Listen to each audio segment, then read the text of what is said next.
and we will do it right. We're going to do it right. Let me begin this evening by expressing my gratitude to the American people for your outpouring of love and support following the assassination attempt at my rally on Saturday.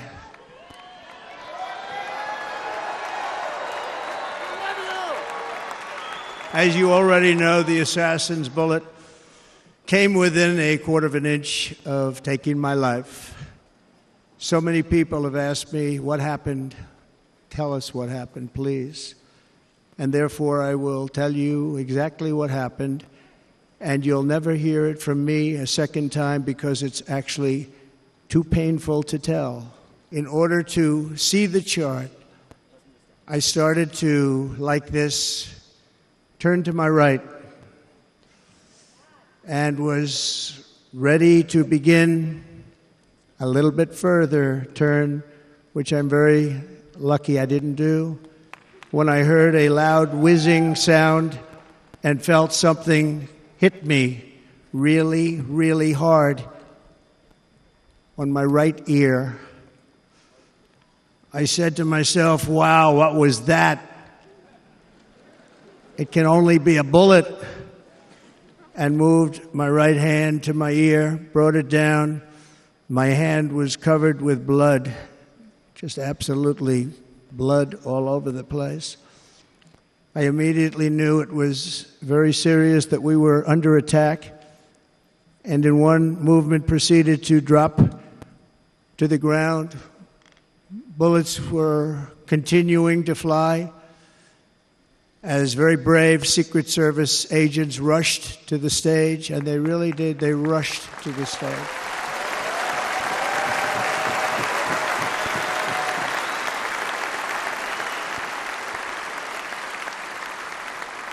These are great people at great risk, I will tell you, and pounced on top of me so that I would be protected.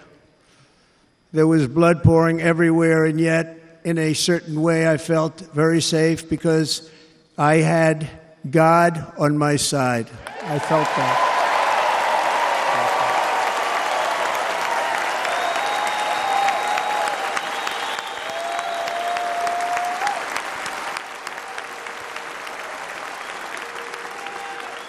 The amazing thing is that prior to the shot, if I had not moved my head at that very last instant, the assassin's bullet would have perfectly hit its mark, and I would not be here tonight. We would not be together. Thank you very much. Thank you very, very much. Wow. And thank you, Dana. Thank you, Kid Rock, sometimes referred to as Bob. And thank you, Lee. Right from the beginning. Thank you very much. What a talent. What a beautiful, beautiful soul. Thank you. Friends, delegates, and fellow citizens, I stand before you this evening with a message of confidence, strength, and hope. 4 months from now, we will have an incredible victory, and we will begin the 4 greatest years in the history of our country. Together we will launch a new era of safety, prosperity, and freedom for citizens of every race, religion, color, and creed. The discord and division in our society must be healed. We must heal it quickly. As Americans, we are bound together by a single fate and a shared destiny. We rise together or we fall apart. I am running to be president for all of America, not half of America, because there is no victory in winning for half of America. So tonight, with faith and devotion, I proudly accept your nomination for President of the United States. Thank you.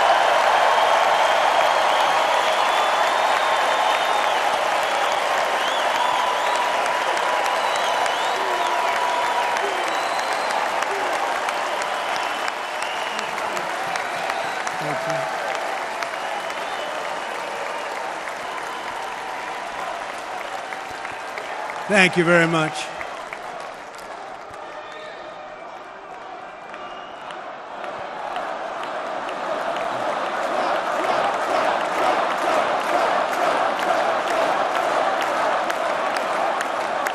Thank you very much.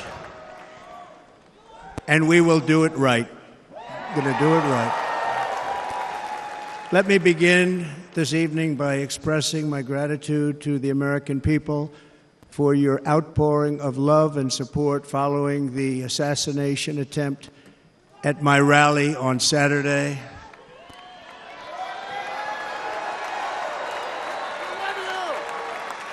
As you already know, the assassin's bullet came within a quarter of an inch of taking my life. So many people have asked me, what happened? Tell us what happened, please. And therefore, I will tell you exactly what happened, and you'll never hear it from me a second time because it's actually too painful to tell. It was a warm, beautiful day in the early evening in Butler Township in the great Commonwealth of Pennsylvania. Music was loudly playing, and the campaign was doing really well. I went to the stage, and the crowd was cheering wildly. Everybody was happy. I began speaking very strongly, powerfully, and happily because I was discussing the great job my administration did on immigration at the southern border. We were very proud of it.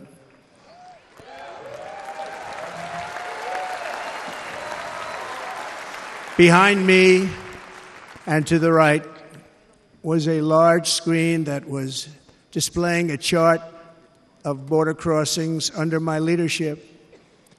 The numbers were absolutely amazing. In order to see the chart, I started to, like this, turn to my right and was ready to begin a little bit further turn, which I'm very lucky I didn't do, when I heard a loud whizzing sound and felt something hit me really, really hard on my right ear. I said to myself, wow, what was that? It can only be a bullet. And moved my right hand to my ear, brought it down. My hand was covered with blood, just absolutely blood all over the place. I immediately knew it was very serious, that we were under attack, and in one movement proceeded to drop to the ground. Bullets were continuing to fly as very brave Secret Service agents rushed to the stage, and they really did. They rushed to the stage.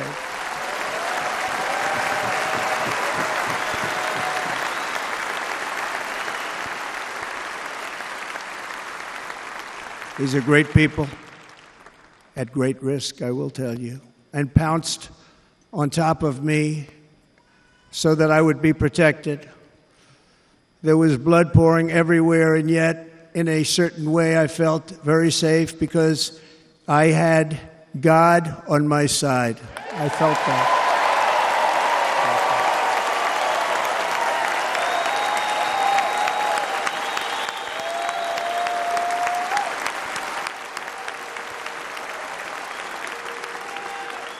The amazing thing is that prior to the shot, if I had not moved my head at that very last instant, the assassin's bullet would have perfectly hit its mark, and I would not be here tonight. We would not be together. The most incredible aspect of what took place on that terrible evening in the fading sun was actually seen later. In almost all cases, as you probably know, and when even a single bullet is fired, just a single bullet, and we had many bullets that were being fired, crowds run for the exits or stampede, but not in this case. It's very unusual.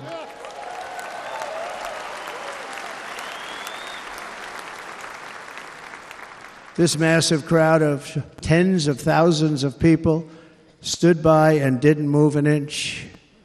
In fact, many of them bravely but automatically stood up looking for where the sniper would be. They knew immediately it was a sniper. And then began pointing at him. You can see that if you look at the group behind me. That was just a small group compared to what was in front. Nobody ran, and by not stampeding, many lives were saved. But that isn't the reason that they didn't move. The reason is that they knew I was in very serious trouble. They saw it. They saw me go down. They saw the blood and thought, actually most did, that I was dead. They knew it was a shot to the head. They saw the blood. And there's an interesting statistic. The ears are the bloodiest part. If something happens with the ears, they bleed more than any other part of the body. For whatever reason, the doctors told me that. I said, why is there so much blood? He said, it's the ears. They bleed more. So we learned something, but they just, this beautiful crowd, they didn't want to leave me. They knew I was in trouble. They didn't want to leave me. And you can see that love written all over their faces. Incredible people. They're incredible people. Bullets were flying over us, yet I felt serene. But now the Secret Service agents were putting themselves in peril. They were in very dangerous territory. Bullets were flying right over them, missing them by a very small amount of inches. And then it all stopped. Our Secret Service sniper, from a much greater distance and with only one bullet used, took the assassin's life, took him out.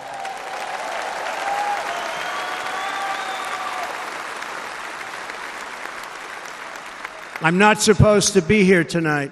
Not supposed to be here. No.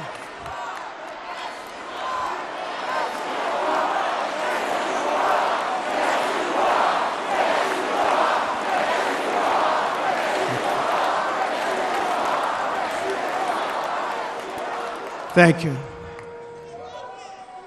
But I'm not.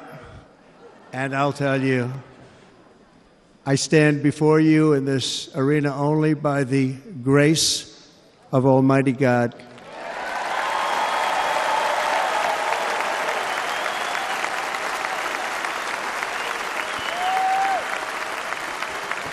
In watching the reports over the last few days, many people say it was a providential moment.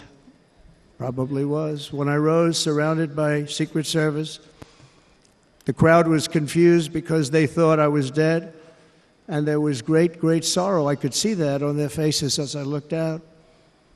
They didn't know I was looking out. They thought it was over. But I could see it, and I wanted to do something to let them know I was okay. I raised my right arm, looked at the thousands and thousands of people that were breathlessly waiting, and started shouting, "Fight, fight, fight."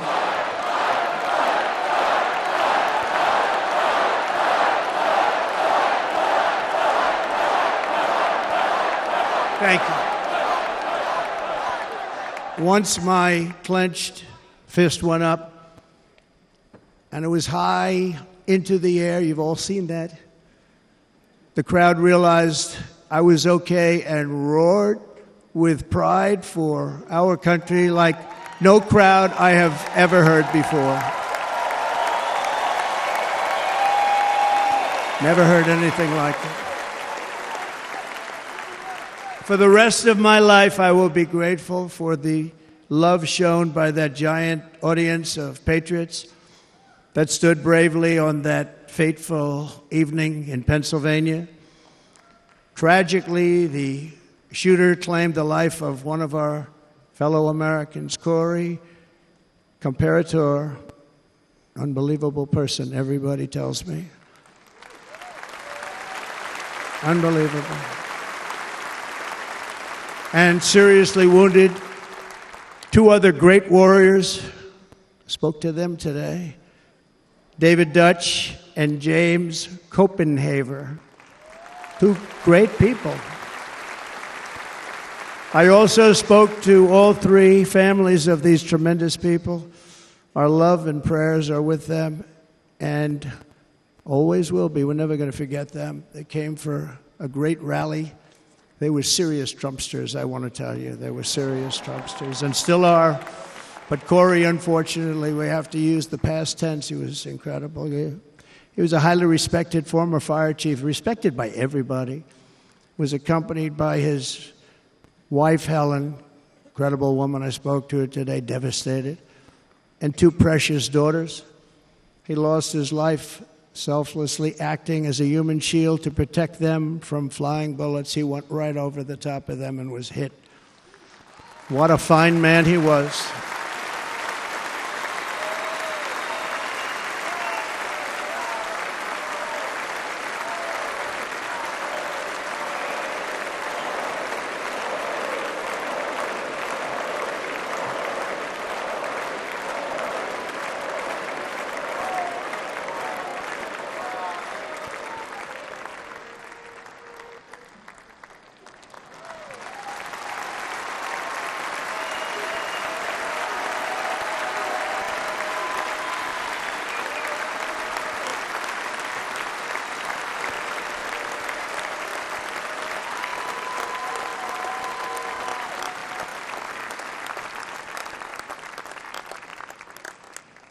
I want to thank the fire department and the family for sending his helmet, his outfit, and it was just something, and they're going to do something very special when they get it. But we did something which cannot match what happened, not even close.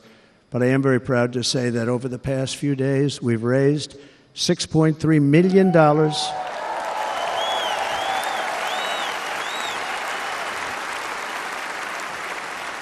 for the families of David, James, and Corey, including from a friend of mine just called up. He sent me a check right here. I just got it.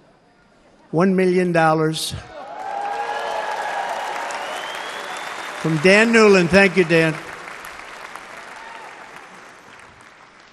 And again, when speaking to the family, I told them, I said, well, I'm going to be sending you a lot of money, but it can't compensate. They all said the same thing. You're right, sir. We appreciate so much what you're doing, but nothing can take the place in the case of Corey. And the other two, by the way, they were very, very seriously injured, but now they're doing very well. They're going to be okay. They're going to be doing very well.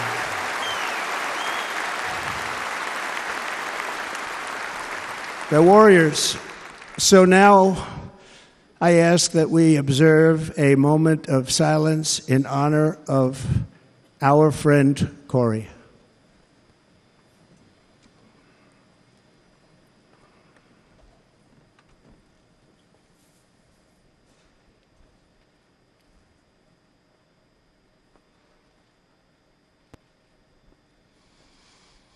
There is no greater love than to lay down one's life for others.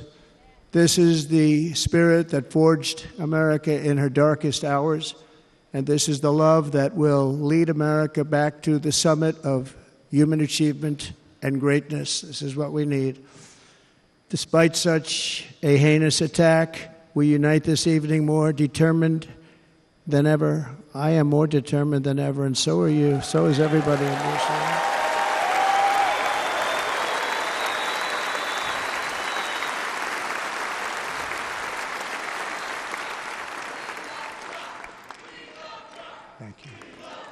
Thank you very much.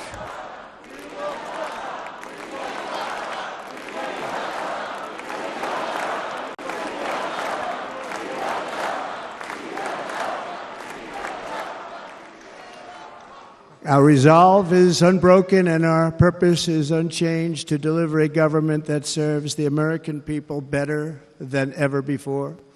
Nothing will stop me in this mission because our vision is righteous and our cause is pure. No matter what obstacle comes our way, we will not break, we will not bend, we will not back down, and I will never stop fighting for you, your family, and our magnificent country. Never.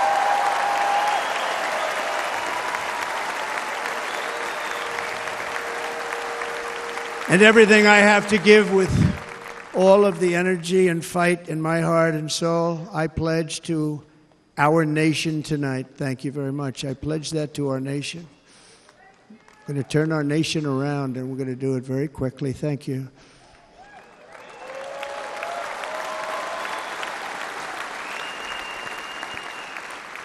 This election should be about the issues facing our country and how to make America successful, safe, free, and great again.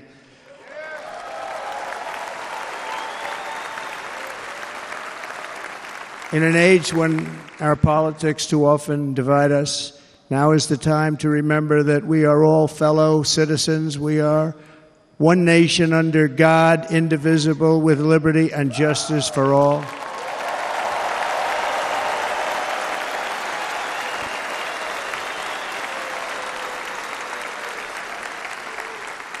And we must not criminalize dissent or demonize political disagreement, which is what's been happening in our country lately at a level that nobody has ever seen before. In that spirit, the Democrat Party should immediately stop weaponizing the justice system and labeling their political opponent as an enemy of democracy. Especially since that is not true. In fact, I am the one saving democracy for the people of our country.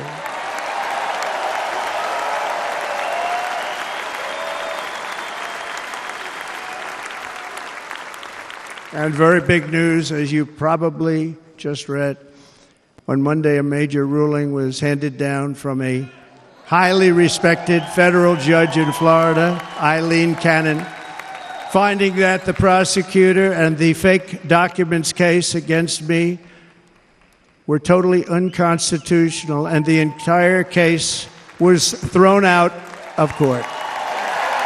With all of that publicity, thrown out of court. If Democrats want to unify our country, they should drop these partisan witch hunts, which I have been going through for approximately 8 years. And they should do that without delay and allow an election to proceed that is worthy of our people. We're going to win it anyway, but worthy of our people. On this journey, I am deeply honored to be joined by my amazing wife, Melania.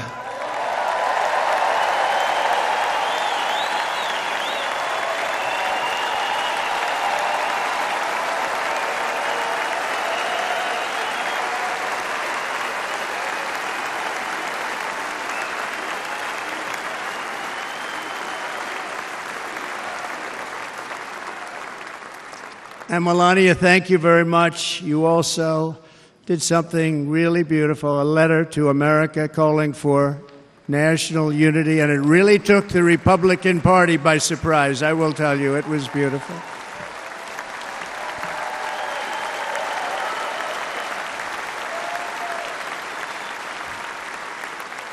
fact, some very serious people said that we should take that letter and put it as part of the Republican platform. That would be an honor, wouldn't it? Right, Mr. Congressman?